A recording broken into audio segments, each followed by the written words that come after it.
राधे राधे, नमस्कार, जय हिंद। तो चलिए आज का हम अपना टॉपिक स्टार्ट करते हैं। आज का जो हमारा टॉपिक है वो है दक्षिणी शैली। जो दक्षिणी शैली है इसको अन्य नामों से भी पुकारा जाता है। दक्षिणी शैली को जैसे दक्षिण भारतीय शैली भी बोला जाता है, इसको दक्कनी शैली भी बोला जाता है या दक्षिणी शैली भी बोला जाता है। तो हेडिंग डालिए दक्षिणी शैली। दक्षिणी शैली। तो ये जो दक्षिणी शैली है इसके जो अन्य नाम है उन्हें भी नोट कीजिए। अन्य जो नाम है इसके वो है दक्षिणी भारतीय शैली। अन्य नाम क्या है? दक्षिण भारतीय शैली। इसी में नेक्स्ट है दक्कनी शैली। दक्कनी शैली या दक्खनी शैली। दक्खनी शैली। तो इसमें आपको किसी भी नाम से पूछा जा सकता है कि दक्षिणी शैली क्या है, तो आप बता सकते हैं दक्षिण भारतीय शैली बोलते हैं, सिर्फ दक्कनी शैली या दक्खनी शैली। तो इसमें आपको ये इसके नाम बताए गए हैं। बात करते हैं यहाँ के दक्षिणी शैली के राजवंश की। तो इसका जो राजवंश है वो है बहमनी साम्राज्य। क्या है? बहमनी साम्राज्य, यहाँ का ये राजवंश है। दक्षिणी शैली की स्थापना हुई थी 1347 ईस्वी में। स्थापना 1347 ईस्वी में इसकी स्थापना हुई। यहीं पे बात करें कि यहाँ के जो शासक थे, प्रसिद्ध जो शासक हैं, यहाँ के प्रसिद्ध शासक, तो प्रसिद्ध शासक हैं अहमद अली बहमनी। अहमद अली बहमनी, ये दक्षिणी शैली के प्रसिद्ध शासक हैं। यहीं पे इसकी राजधानी की बात करें, राजधानी दक्षिणी शैली की राजधानी है बीदर। क्या है? बीदर।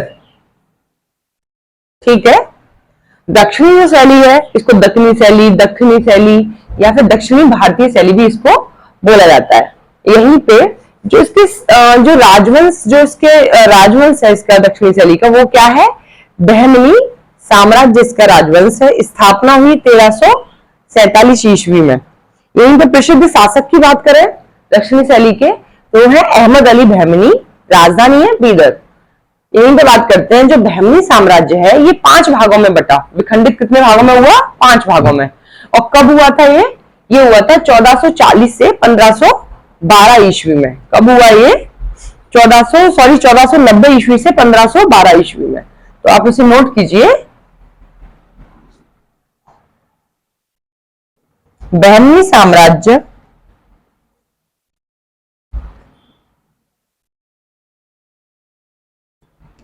15वीं से 16वीं सदी में, 15वीं से 16वीं सदी में 5 भागों में बट गया। कितने भागों में? 5 भागों में बट गया या विखंडित हो गया। और कब हुआ था ये 5 भागों में? कब बटा था? 1490 से 1512 में। इसे भी नोट कीजिए, 1490 से 1512 में ये विखंडित हुआ। यहीं पे हम बात करेंगे तो जो बहमनी साम्राज्य जो 5 भागों में जो बटा था, उन 5 भागों पर हम चर्चा करेंगे। तो हमारे पहला जो 5 भागों में पहला जो भाग है वो है बीजापुर। क्या है? बीजापुर। इसी में बात करते हैं। नेक्स्ट है गोलकुंडा। गोलकुंडा। नेक्स्ट है अहमदनगर। अहमदनगर। इसी में है बीदर। और क्या है? बरार। तो ये हो गए जो 5 भागों में जो ये भाग बटे हैं। पहला भाग है बीजापुर, यहीं पे गोलकुंडा, नेक्स्ट है अहमदनगर एंड बीदर एंड बरार। यहीं पे हम चर्चा कर लेते हैं कि जो बीजापुर है यहां पर कौन सा वंश रहा। बीजापुर में जो वंश रहा वो रहा आदिलशाही वंश। 5 जो भाग है सबके अलग अलग वंश रहे हैं इनके समय के। तो बीजापुर में जो वंश रहा वो रहा आदिल शाही वंश, आदिल शाही वंश। बात करें गोलकुंडा की, तो गोलकुंडा में जो वंश रहा वो रहा कुतुब शाही। कौन सा रहा? कुतुब शाही। अहमदनगर में रहा निजाम शाही, निजाम शाही। यहीं पे बीदर में वरीद शाही, वरीद शाही। बरार में रहा है इमाद शाही। कौन सा रहा? इमाद शाही। तो ये रहे यहाँ के वंश। जैसे बरार में रहा इमाद शाही, बीदर में कौन सा रहा? वरीद शाही रहा, और इसी में बीजापुर में आदिल शाही वंश। जो इसमें इंपॉर्टेंट है, एक तो आपका बीजापुर है, नेक्स्ट है गोलकुंडा। ये बहुत इंपॉर्टेंट है, बीजापुर और गोलकुंडा। तो आप इसे नोट कीजिए और उसके बाद हेडिंग डालिए आप बीजापुर। हम चर्चा करेंगे बीजापुर, पहले भाग पे बीजापुर पर, तो इसे नोट कर लीजिए आप।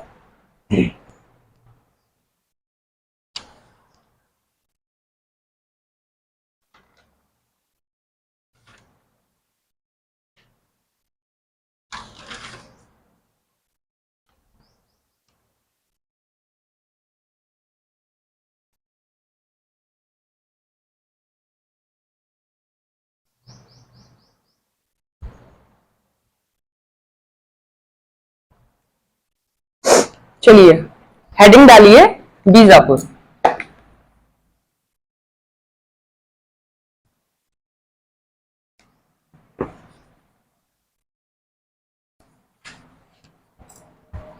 हमने आपको बताया कि बीजापुर में राजवंश कौन सा रहा है? आदिल शाही राजवंश। और यहाँ के जो संस्थापक हैं वो है यूसुफ आदिल शाह।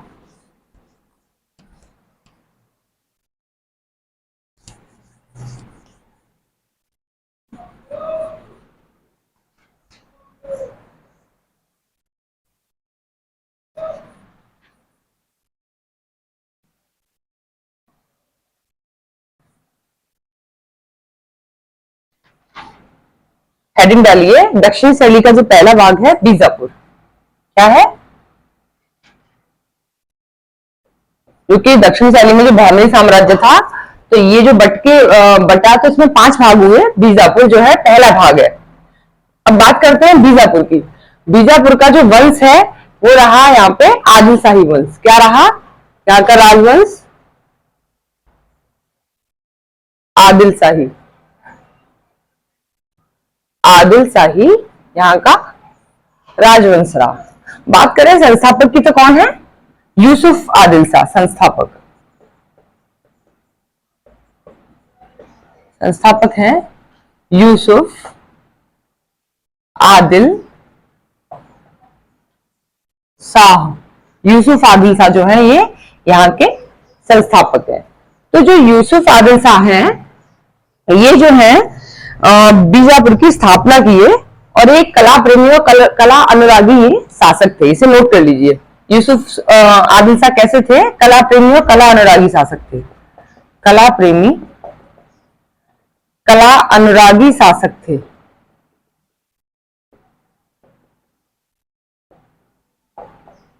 और इन्होंने ही बीजापुर की स्थापना की।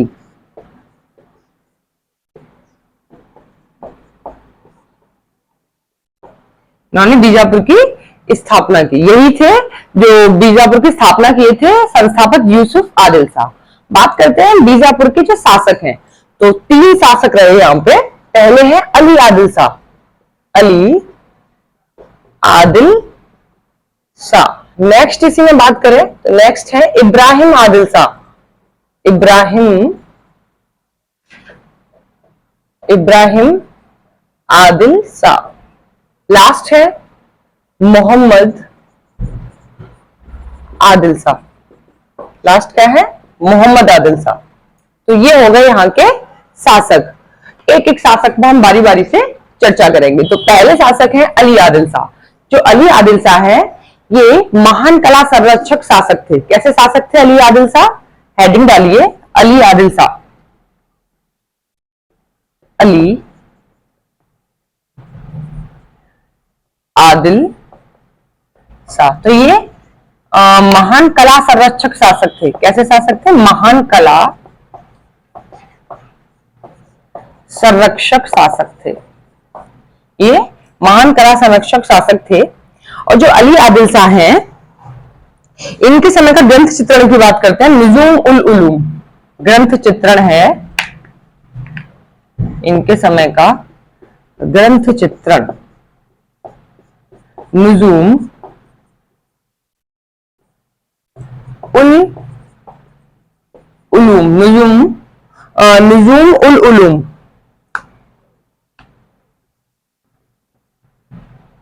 यह है इनके समय का प्रथम जो ग्रंथ चित्रण है इनके समय का, अली आदिल शाह का, नुजूम उल उलूम। बात करें इसमें जो विषय हैं वो कौन कौन से हैं, आप विषय नोट कीजिए इसके। तो इसके जो विषय है उस इसमें बताया गया खगोल विद्या के बारे में, खगोल विद्या, हस्त विद्या, और यहीं पे शस्त्र,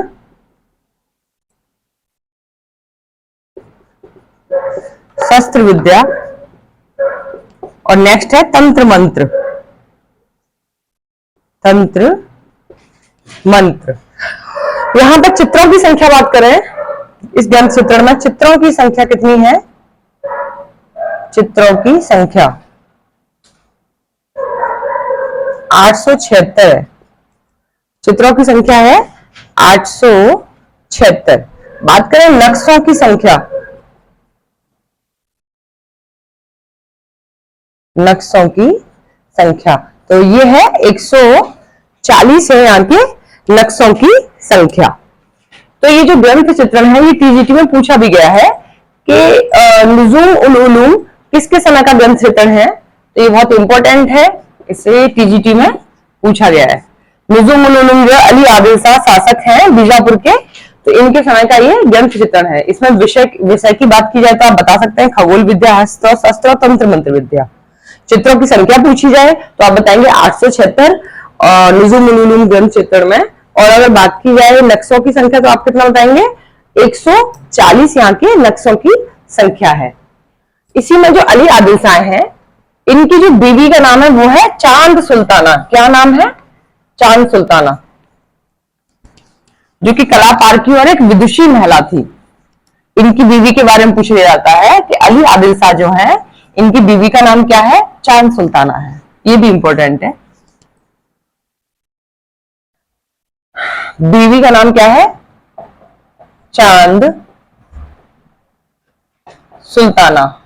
चांद सुल्ताना जो कि किसकी बीवी है? अली आदिल शाह की ये बीवी है, अली आदिल शाह।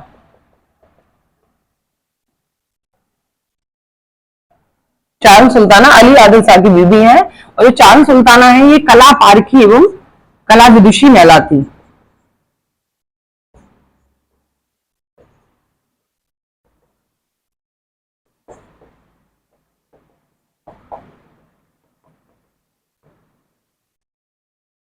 तो ये हुआ अली आदिल शाह शासक के बारे में हमने आपको बताया।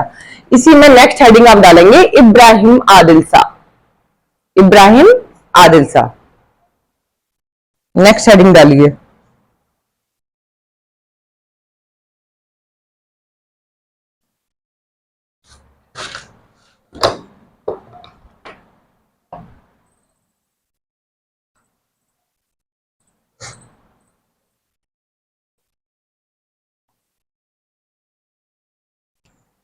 नेक्स्ट हेडिंग डालिए इब्राहिम आदिल शाह, जो कि द्वितीय शासक हैं बीजापुर के।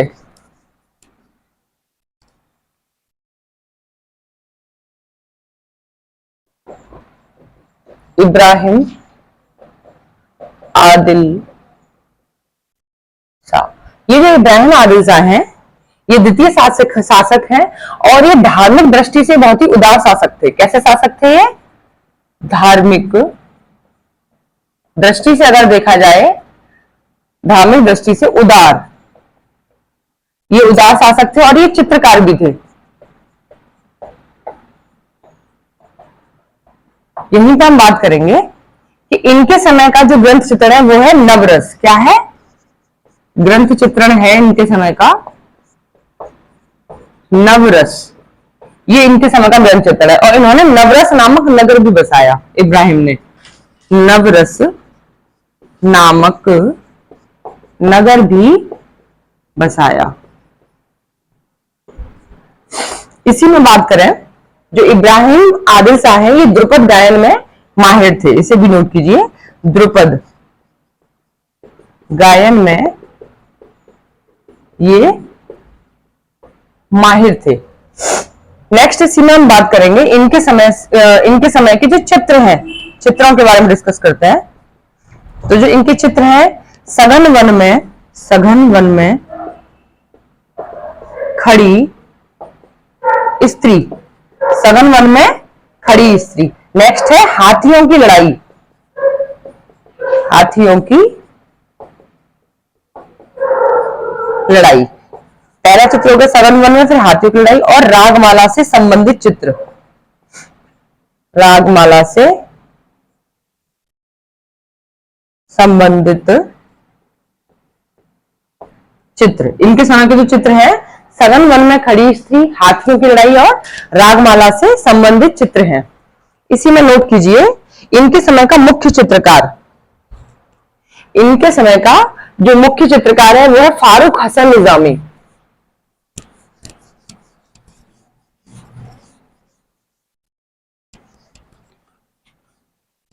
इनके समय का प्रमुख जो चित्रकार है क्या है? फारूक हसन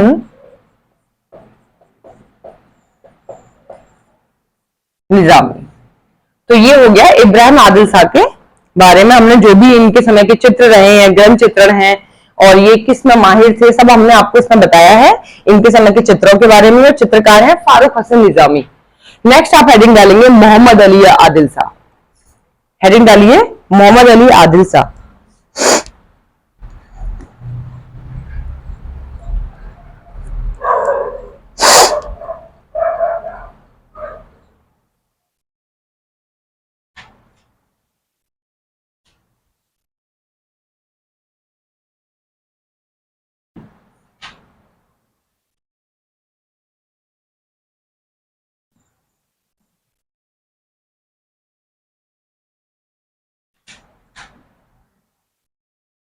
चलिए हेडिंग डालिए मोहम्मद आदिल शाह। जो मोहम्मद आदिल शाह है, इसके समय पर बीजापुर शैली पर मुगल प्रभाव पड़ना प्रारंभ हो गया था, मोहम्मद आदिल शाह के समय में। तो लास्ट वन आपके जो शासक हैं दक्षिणी शैली के, नोट कीजिए इसमें, सॉरी बीजापुर के, तो ये हैं आपके मोहम्मद आदिल शाह। ये जो मोहम्मद आदिल शाह हैं, मोहम्मद आदिल शाह, मोहम्मद आदिल शाह इनके समय में, इसे नोट कीजिए, इनके समय में बीजापुर शैली पर, बीजापुर शैली पर मुगल प्रभाव पड़ना प्रारंभ हुआ, मुगल प्रभाव पड़ना प्रारंभ हुआ। इसी में बात करें कि जो मोहम्मद आदिल शाह हैं, इनको जहांगीर ने सभी चित्र भेंट किया, सभी मतलब अपना पोर्ट्रेट भेंट किया इन्होंने। इसे जहांगीर ने क्या किया? इसे जहांगीर ने सभी है चित्र भेंट किया, सभी है चित्र, अपना सभी चित्र भेंट किया था। यहीं पर मोहम्मद आदिल शाह के समय के भित्ति चित्रण के बारे में बात करते हैं, जिसमें असार महल है। तो जो असार महल है, इसकी चित्रकारी करने के लिए इटली से चित्रकार बुलाए गए। तो इसे नोट कीजिए, असार महल भित्ति चित्रण में।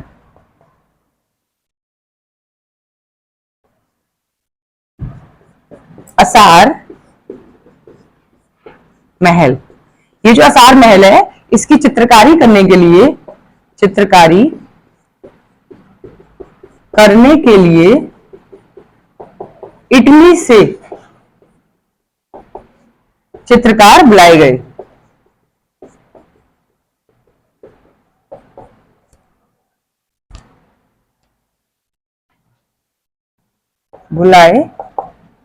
चित्रकार बुलाए गए।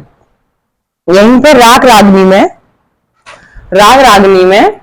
रागनी श्री का विशेष रूप से चित्रण हुआ है। नोट कीजिए, रागनी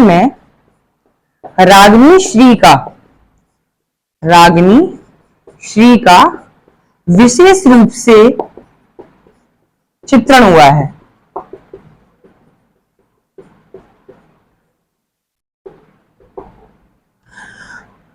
अब लास्ट जो बचा है गोल गुंबद, जो कि इनके समय का मकबरा है मोहम्मद आदिल शाह का, जो कि मोहम्मद आदिल शाह को ही समर्पित है। तो ये बहुत इंपॉर्टेंट है। जो गोल गुंबद है, आप हेडिंग डालिए गोल गुंबद। गोल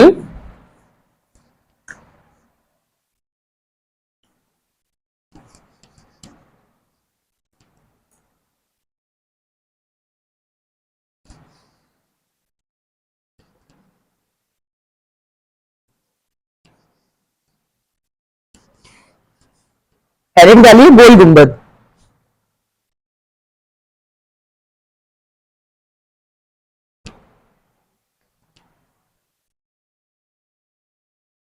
गोल, तो ये जो गोल गुंबद है ये स्थित है कर्नाटक राज्य के बीजापुर जिले में ये स्थित है। कहां पर स्थित है? ये बीजापुर जिले में स्थित है, जो कि कर्नाटक राज्य में आता है। तो ये इसके जो निर्माण करता है,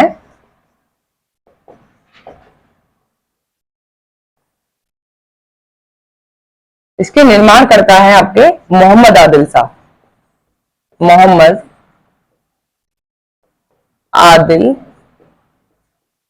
जो है ये निर्माण करता है। वास्तुकार की बात की जाए, वो है दाबुल याकूत।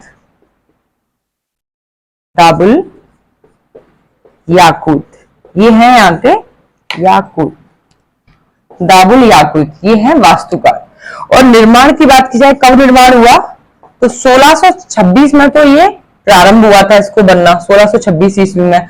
पूर्ण हुआ था ये 1656 ईस्वी में। पूर्ण हुआ था 1626 ईस्वी में, ये पूर्ण हुआ बनकर। यहीं पर गोल गुंबद की जो विशेषता है उसे नोट कीजिए कि ये जो गोल गुंबद है किसको समर्पित है? ये मोहम्मद आदिल शाह को समर्पित है। और गोल गुंबद की बात की जाए कि किस तरीके का बना हुआ, घनाकार रूप में ये बना हुआ। इसकी संरचना जो है वो घनाकार रूप में की गई है। कैसी है इसकी संरचना? गोल गुंबद की घनाकार रूप में है। बात करें इसकी भुजाओं की, तो गोल गुंबद जो भुजा है, इसकी जो भुजा है 156 फीट से 144 फीट है इसका व्यास। तो इसे आप नोट कर लीजिए, इसकी विशेषता कि ये जो है गोल गुंबद, ये मोहम्मद आदिल शाह को समर्पित है। आदिल शाह को गोल गुंबद जो है ये समर्पित है। गोल गुंबद की संरचना कैसी है? घनाकार संरचना। कैसी है? घनाकार। बात करते हैं इसकी भुजा की, तो एक भुजा है 156 फीट और 144 फीट इसकी भुजा है। यहीं पे हम बात करते हैं, जो गोल गुंबद है ये जो है विश्व का सबसे बड़ा गोल गुंबद है। कैसा है? विश्व का सबसे बड़ा गोल गुंबद है ये। इसे मकबरा भी बोलते हैं, जो कि मोहम्मद आदिल शाह को समर्पित है। ये जो मकबरा है यहीं पे नोट कीजिए, जो कि बहुत ही स्पेशल है। इसमें है कि जो बीजापुर जो है, इस बीजापुर राज्य को, इसको बीजापुर जो भाग जो बटा था, इसको औरंगजेब ने परास्त करके बीजापुर को और अपने मुगल साम्राज्य में ला लिया था, जिसमें आदिल शाह वंश का पतन हो गया। तो आप नोट कीजिए, जो बीजापुर शैली है, इसमें बीजापुर को औरंगजेब ने परास्त करके बीजापुर को औरंगजेब ने परास्त करके अपने मुगल साम्राज्य में मिला लिया, अपने मुगल साम्राज्य में मिला लिया और आदिल शाह वंश का पतन हो गया। आदिल शाह वंश का पतन हो गया। और इसमें एक और चीज नोट कीजिए कि कब मतलब औरंगजेब ने कब परास्त किया था बीजापुर को, 1687 में। इसे नोट कर लीजिएगा, 1687 में औरंगजेब ने बीजापुर को परास्त करके अपने साम्राज्य में, मुगल साम्राज्य में मिला लिया। तो ये जो है आपका आज का टॉपिक था, दक्षिणी शैली का पहला भाग की हमने चर्चा की बीजापुर के बारे में। तो आज हमारा ये यहीं पे फिनिश हुआ। नेक्स्ट हम जो आपसे बात करेंगे वो बात करेंगे गोलकुंडा के बारे में। तो कोई भी आपको क्वेरी है आप हमसे डायरेक्ट पूछ सकते हैं कमेंट सेक्शन में जाके। तो चलिए आज के लिए इजाजत दीजिए। राधे राधे, नमस्कार, जय हिंद।